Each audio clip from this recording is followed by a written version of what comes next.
The following information has been cleared for public access. However, the consumption of this information may cause perceptual bleed, sleep disruption, or mnemonic contamination. If you feel lightheaded, uncertain of your own memories, or experience sudden familiarity with a previously unknown phenomena, stop watching and do not re-watch. What you are about to hear is a list of anomalies that exist in our world. That means some of you will already know them. Some of you have already seen them. Still, the comprehension of this information might make you feel uneasy or anxious. The collector of sight, or anomaly 62C, is a parasitic class anomaly with a localized reality filtration field. It does not attack, it does not chase.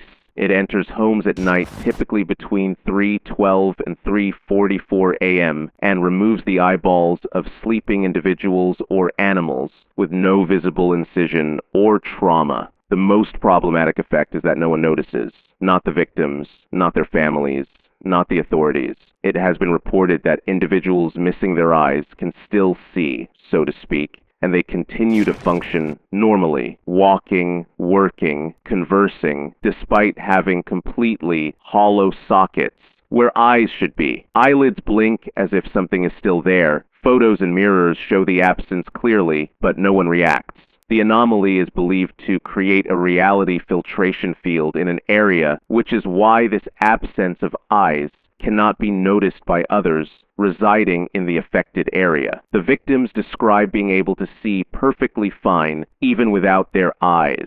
The sight collector is described as a small creature with exaggerated features similar to that of a goblin, except in the place of eyes, it has two huge hollow holes. The sight collector usually makes its nest close to or just outside the reality field. It prefers to reside in deserted areas like forests or abandoned buildings. Getting rid of the sight collector is very easy. You will just need to find its nest and set fire to all the eyeballs it's collected. This will cause extreme pain to the individuals that the eyeballs belong to, and they will also lose the ability to see without eyes that the sight collector gave them. The sight collector usually affects small towns or remote villages where getting an outside visitor might be a rare event. A town being affected by the sight collector has become a thing of the past ever since the OAS mandated that agents visit isolated or remote villages at least once a week. The last truly terrible case of this anomaly happened back in 2007 when it affected a very small village of about 300 people. This case was reported when David Williams, a college student, decided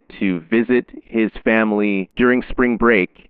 When he reached the village, he found out that almost all the animals and more than half the people of the village, including his family, didn't have eyes. David quickly contacted the OAS. When the OAS agents found the creature's nest just outside the village in a small shed, it was confirmed to be the biggest sight collector nest ever recorded. There were estimated to be more than 500 eyeballs in that small shed. According to the agents, the collective screams of hundreds of people and animals that they heard from the village when they set fire to the nest is the most terrifying sound they had heard in their entire lives.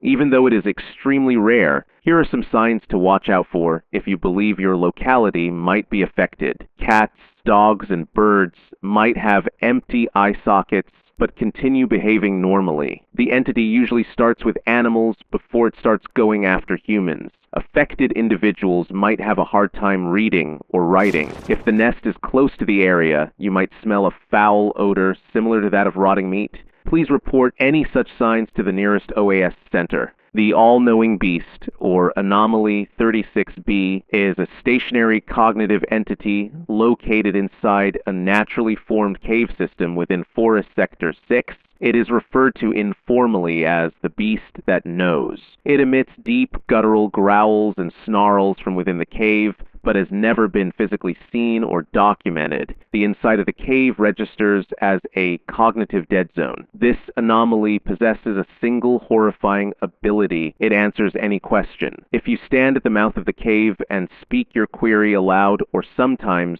even think about it with enough clarity, the beast will respond directly into your mind. The voice is low, rumbling, ancient, and unmistakably sentient.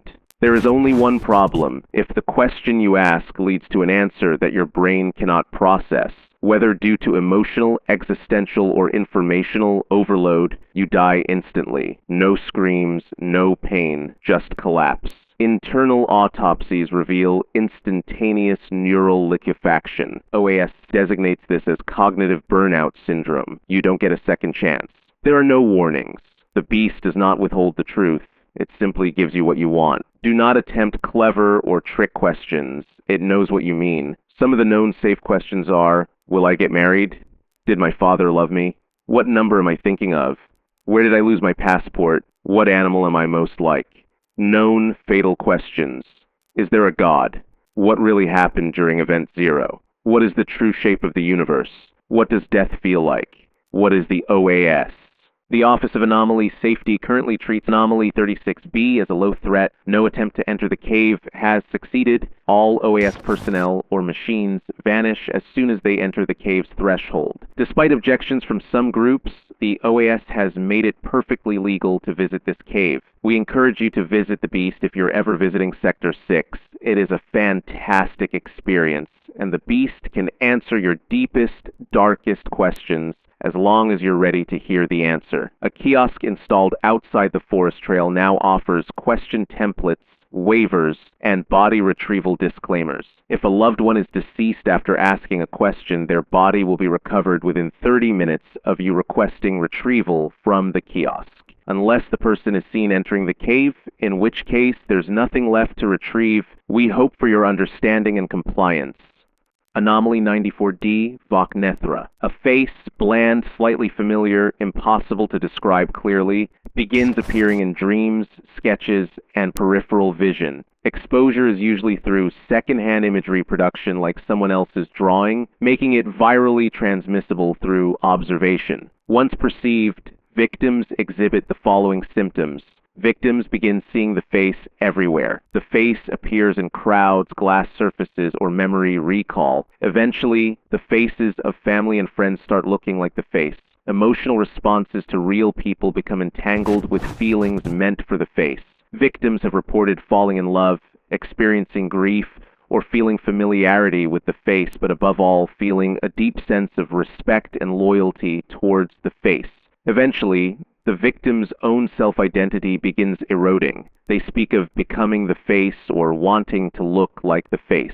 At this point, the victim starts obsessively sketching or carving facial features not matching known human morphology. It has also been reported that victims attempt to make others see it via drawings, recordings, reflections, or even their own skin. Some exposure victims begin modifying their own face to resemble the one they saw, breaking cheekbones, blacking out their eyes, sewing their mouths closed. A few disappear entirely. Please report any such behavior to the OAS. Exposure to even blurred or partial renderings of the face is sufficient for infection. All OAS documents featuring this anomaly must contain mandatory redaction blocks, masked image warnings, and auditory scrubbing. Personnel experiencing déjà vu, facial recognition errors, or drawing compulsions must report for screening. If you've seen the face in this broadcast, don't panic. The cognitive filters applied to this footage were rated sufficient as of July 14th. Cultural seepage of this anomaly is considered an extreme informational threat. Even trusted organizations may inadvertently propagate fragments of Vaknethra. We at Dusk Broadcast assure you that all imagery presented has been pre-screened. We assure you